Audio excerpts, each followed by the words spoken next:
And I'm embarrassed to even tell you guys that my son at 9 years old has told me I feel embarrassed as a parent that I failed that miserably, that my own 9-year-old son is lonely.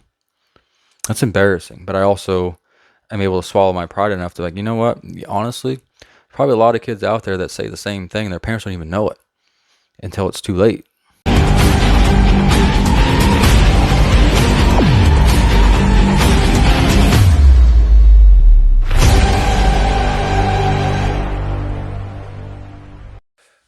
Good day, everybody. Welcome. Wednesday, September 17th.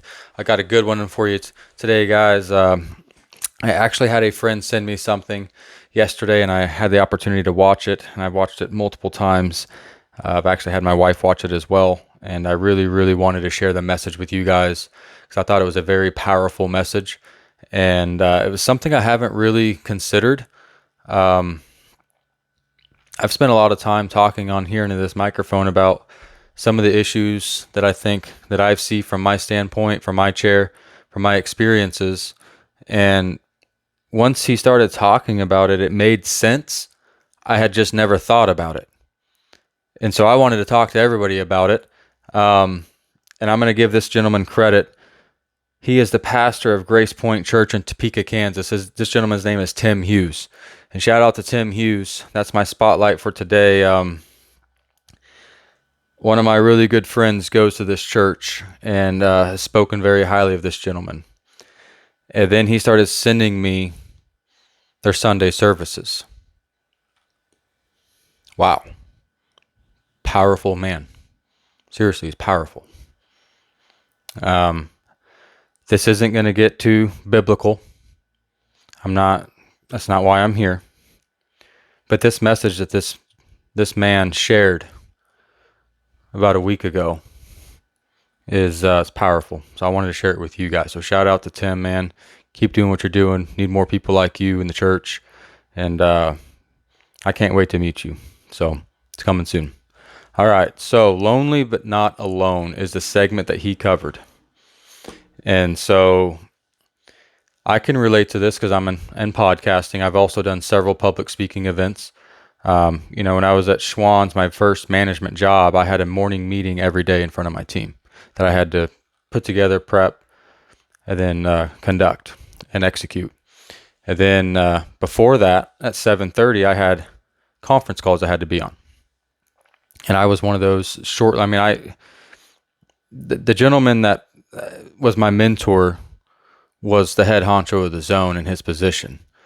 And so I kind of slid right underneath him. And so before I knew it, it was him and I.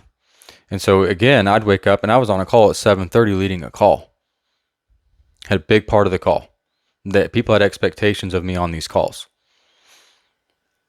And there's times, and even now, talking into this microphone, I'm in here by myself. I don't have anybody else with me. And I also understand there's a lot of people watching. And this is impacting a lot of people. And so I feel lonely in here, but I know I'm not alone. And he mentions this. And it's a problem that we have. They have done several studies that loneliness is a problem, guys. It's a serious problem in our society. You know, you could go into a room full of people you love. You go home for Christmas, Thanksgiving, the holidays. You could be walking down the hallway of your school. You're around a bunch of people you know, people that know you, people that care about you. Yet, you feel lonely. But you're not alone at all. But why? Where is this loneliness coming from? Where is it stemming from? Tim brings up some really good points. He mentions that maybe people don't understand. Maybe they don't understand my finances. They don't understand the stress of my job. They don't understand what people expect of me. They don't know what it's like to be in my shoes. Okay? That's selfish. Me. That's what that is. Selfish. And I didn't realize this, But he mentions in his speech here, he says, there's been multiple studies on this, guys. This isn't something that this man just came up with and pulled it out of a hat. People have been sounding the alarm and raising the red flags for quite some time. Like, hey, we got an issue here, guys. And it's just been, honestly, it's been pretty ignored. But they've done study after study and study after study. And all these studies say the same thing, that we have never felt more lonely today than in our entire existence of our history. But why? Why? The report that Tim refers to is to report more for the West, Midwest and West, so with the East Coast and stuff. I don't know how much is factored into it, but a pretty good chunk of the United States is factored into this, okay? This is the UCA Loneliness Index. This is a study that they do every single year. And what they've noticed is if you're a guy, you're going to be higher on the scale. That's just what it is. If you're younger, you're going to be higher on the scale. The older you get, the less lonely you feel, is what this study is showing. And they did a 2021 study from the American National Family Life Survey. And it was trying to help better understand the shift in culture. And they studied different groups of people, how they were raised, and the loneliness that they felt when they were being raised. And Tim even mentions it in there. Some of the, like one of the questions that'd be on there is, in your childhood, did you feel lonely, once or twice a week, or is it once or twice a day? And so those are kind of the questions that are asked on these surveys. I'm not going to get into the numbers. He actually has numbers and percentages based on generations, and they're alarming. But what it shows you is the silent generation, which is the oldest living generation, is at 14%. And then you go all the way to Gen Z, they're at like 56%. And so you can kind of see the difference. And I truly, in my heart of hearts, feel like this has everything. It was hand in hand to do with violence, suicide, homicide, all the things. This stuff ties hand in hand. But why? What's causing us to be so lonely? But we're not alone. What's causing it? In 2018, the British Parliament designated a Minister of Loneliness to address the loneliness problem in the UK. And that's how big of an issue this is, guys. Like other people, other countries are identifying this. Like, holy cow, we're missing the boat here. So something has changed, clearly. Something has changed. I think we can all agree on that. Things have changed. We actually had a U.S. surgeon, Tim, pointed out that U.S. surgeons pointed out that loneliness has a direct correlation to cardiovascular disease, mental health in our youth, and actually it is now a cause of death. Loneliness is now a cause of death in the United States. It is literally killing us. Science has proven this. This is not somebody's opinion anymore, that we are killing ourselves because we are so isolated. But why? The book that he references is a book written by Robert D. Putnam. The book's called Bowling Alone. I haven't read this book. I'm actually going to order this book and read it. But I am going to give you the cliff notes that he gave in his testimony. So the book is this gentleman, Robert D. Putnam. He studied the 20th century and the 21st century. And he's really trying to study the culture and the upbringings. And what he found was something very, very alarming that I had never thought about. He found that in the early 20th century, the biggest thing you could have back then was called social capital. You had to have a social network to survive back in the early 20th century, 1900s, 19 teens to 20s, 30s, right? You need to know a seamstress. You need to know a plumber, an electrician. You needed to know people that knew how to do things. That's how you got your goods and your services. That's how you survived back then. You didn't have, the Google, the Yelp, all these reviews where you don't have to go talk to anybody. You can just go to your phone, look it up, and get the answer that you're looking for. You don't have to talk to anybody. And even back then, think about the way politics was back then. You didn't just identify with a party.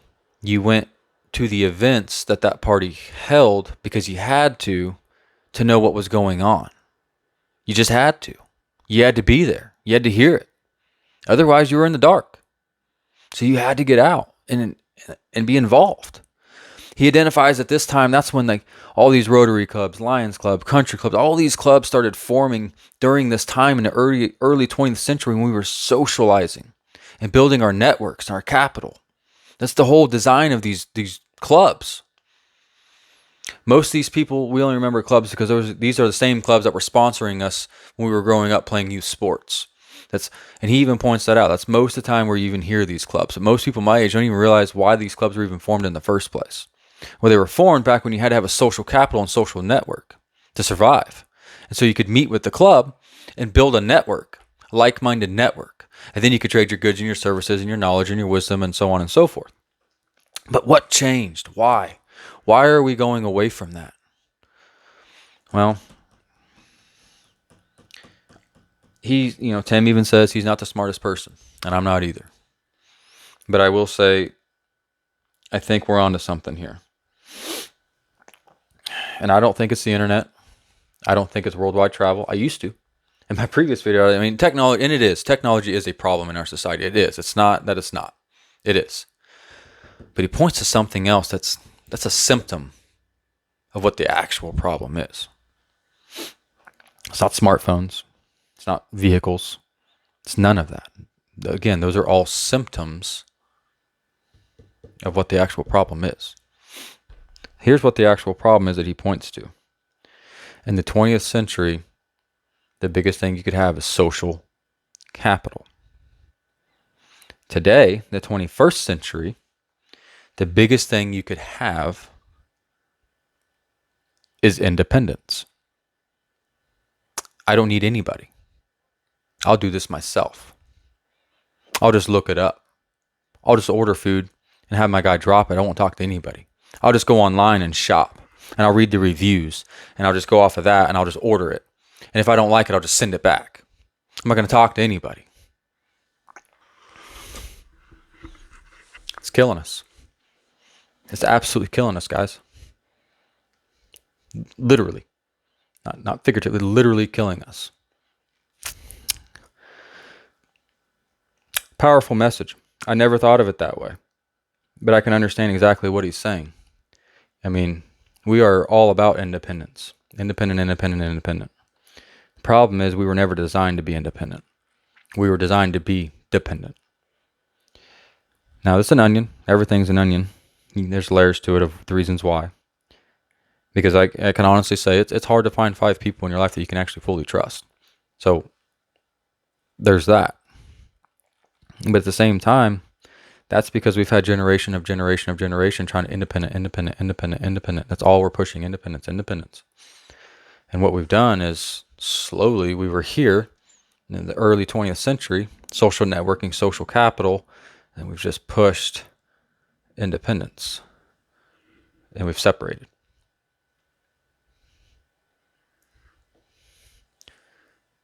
Next thing you know, you feel lonely. But you're not alone.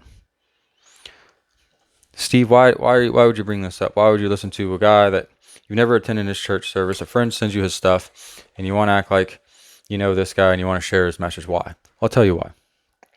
It hit home with me. Because when I took my son's technology away, it was like the second or third day after I took it away. We took it away. He came and sat down. He was depressed. 9 years old.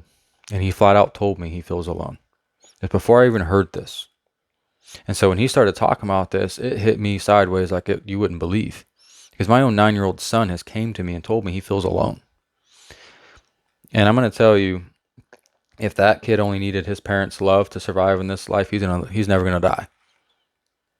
But yet he says he feels alone. It breaks my heart. Truly, it breaks my heart. I failed him as his parent. I failed him. And I have apologized multiple times. And, obviously I've tried to, let him know that he's not alone at all. Please talk. If something's on your mind, let's talk about it. So I understand. I do. I'm not perfect. This message really resonated with me. And I'm like, man, I've never looked at it that way. And my own son, 9 years old, has mentioned he's alone or feels lonely. And he's got great friends. He's got a great support group. But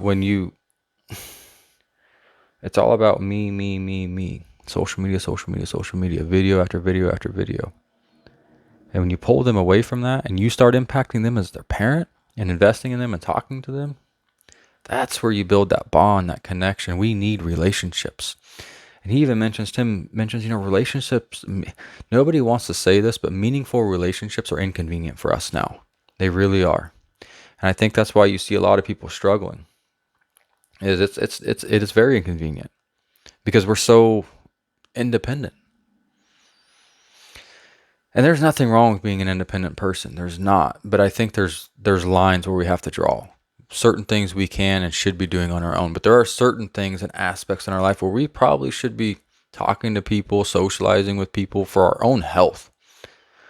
So I don't want to get it twisted. I'm not saying don't be independent at all. I mean, there are certain parts you gotta have to put your big boy pants on. So don't get it all twisted up. Have some common sense with it. But man, powerful.